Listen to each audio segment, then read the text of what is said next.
अस्सलाम वालेकुम नाज़रीन, मैं आपके लिए बहुत ही ज़बरदस्त और बहुत ही आसान सुपर सॉफ्ट चॉकलेट केक की रेसिपी लेके आई हूँ।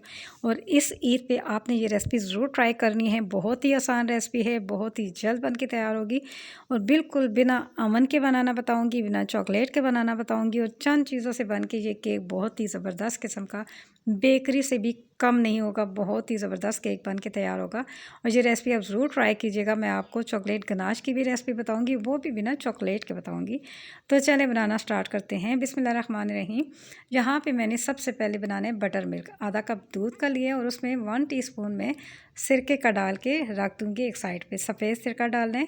उसके बाद एक बाउल लेना है, उसके अंदर मैं डालूँगी एक अंडा और उसके अंदर जाएगा 3/4 कप शुगर का। 3/4 कप शुगर कितनी होती है? 1 कप शुगर में से आप 1/4 कप निकाल दें तो 3/4 कप हो जाती है।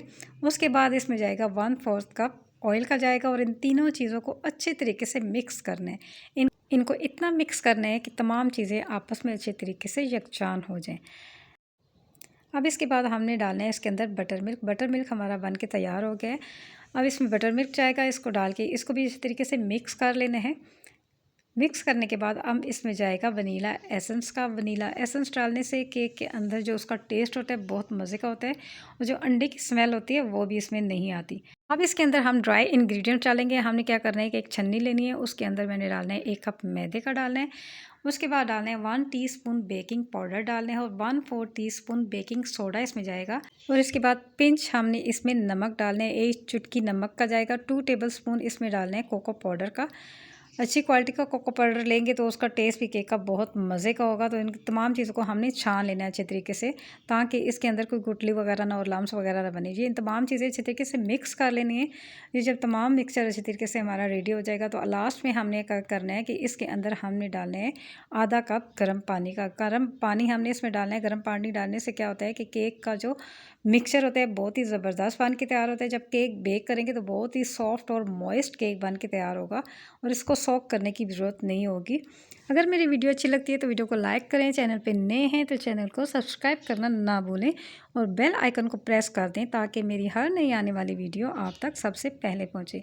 ये देखें हमारा केक का मिक्सचर बन के तैयार हो गया। तो अब क्या करना है कि मोल्ड लेने हैं, उसके अंदर ऑयल डालें 1 टेबलस्पून और तमाम ऑयल इसके सारे हिस्सों में हमने फैला देना है। उसके बाद बटर पेपर लेके राउंड शेप में काट के इसके अंदर डाल के उसके ऊपर भी हल्का सा ऑयल हमने लगा देना है।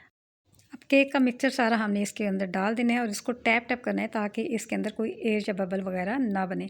उससे पहले मैंने क्या किया था कि मैंने चूल्हे के ऊपर मैंने पतीला रख दिया था प्री हीट करने के लिए मीडियम आंच पे 5 मिनट के लिए, ताकि वो अच्छे तरीके से प्री हीट हो जाए। अगर आपने अवन में बनाना है तो अवन को भी आपने पहले से प्री हीट कर लेना है। अब केक को बेक करने के लिए हमने पतीले में रखना है और इसको अच्छे तरीके से ऊपर से कवर करके हमने इसको कपड़े के साथ भी कवर कर लेना है ताकि ऊपर से भी केक अच्छे तरीके से बेक हो जाए। 25 से 30 मिनट लगते हैं इस केक को बेक होने में। ये देखिए हमारा केक बन के रेडी हो गया। अब क्या करना है, इसको हमने कवर करके निकाल के पतीले से रख देना है एक साइड पे। अब क्या करना है कि हमने बनानी है इसकी सॉस। आधा कप मैंने मिल्क पाउडर का लिया, आधा कप मैंने इसमें आइसिंग शुगर का लिया, आधा कप इसमें कोको पाउडर का लिया। इनको अच्छे तरीके से मिक्स करना है। और अब सॉस का टेस्ट अच्छा करने के लिए हमने इसमें कॉफ़ी भी शामिल करनी है। 1/2 टीस्पून मैं इसमें कॉफ़ी का शामिल करूँगी और उसको भी मिक्स कर दूँगी। इसके बाद जाएगा आधा कप दूध का। आधे कप की तमाम मेजरमेंट आधे कप के हिसाब से ये आधा कप दूध का जाएगा। थोड़ा थोड़ा दूध करके हमने इसमें ऐड करते जाना है और इसको मिक्स करते जाना है। जब तमाम चीज़ें अच्छे तरीके से मिक्स हो जाएंगी तो हमने क्या करना है कि इसको हमने बीटर की मदद से अच्छे तरीके से मिक्स कर लेना है। हमारी सॉस बहुत मज़े की और ज़बरदस्त किस्म की सॉस बन के तैयार होगी। ये ज़रूर ट्राई कीजिएगा आप, ये रेसिपी आपको बहुत अच्छी लगेगी। अब बीटर की मदद से अच्छे तरीके से मैंने इसको मिक्स कर लेना है और मिक्स करने के बाद हमने इसको रख देना है फ्रिज में 2 से 3 घंटे के लिए। ये देखें हमारी सॉस अच्छे तरीके से बन के तैयार हो गई है। इसको हमने फ्रिज में रख देना है। फ्रिज में रखने से क्या होगा कि ये ठंडी होगी ना तो बहुत ही ज़बरदस्त किस्म की सॉस बन के तैयार होगी। आप इसको केक पे भी डाल सकते हैं, आप इसको बच्चों को ब्रेड के ऊपर भी लगा के दे सकते हैं। बहुत ही ज़बरदस्त इसका टेस्ट है, यकीन करें बहुत ही मज़े की सॉस बन के तैयार हुई है। आप इसको स्टोर भी कर सकते हैं, किसी भी आप जैम की बोतल लें वो उसमें डाल के आप रख सकते हैं, किसी टिफ़िन में रख सकते हैं। बहुत ही ज़बरदस्त किस्म की सॉस बन के हमारी तैयार हुई है। ये देखिए हमारा केक भी अच्छे तरीके से ठंडा हो गया और बहुत ही ज़बरदस्त और सॉफ्ट केक बन के तैयार हो गया। यकीन करिए बहुत ही ज़बरदस्त केक बन के तैयार हुए। आप ये रेसिपी एक दफ़ा बनाएगी ना तो आपको बच्चों को बहुत अच्छी लगेगी और बार बार आपसे ये इसकी फरमाइश करेंगे। और ये दोनों चीज़ें बहुत ही ज़बरदस्त बन के तैयार हुई हैं। आपको कुछ भी चीज़ बेकरी से लेके आने की ज़रूरत नहीं, आप घर में फटाफट केक बच्चों को बनाएं और बना के दें चाय के साथ, शाम की चाय के साथ। बहुत ही ज़बरदस्त केक बन के तैयार होता है। इस ईद पे ये रेसिपी आप ज़रूर ट्राई करें, आपको बहुत ही अच्छी लगेगी और बहुत ही बनाने में भी बहुत मज़ा आएगा और बच्चों को बहुत पसंद आएगी। अब इसको चॉकलेट पीस के साथ आप डेकोरेट करके आप रख सकते हैं। अब देखें आपको लगेगा नहीं कि आपने ये केक घर पे बनाया है। बहुत ही ज़बरदस्त केक बन के तैयार हुए।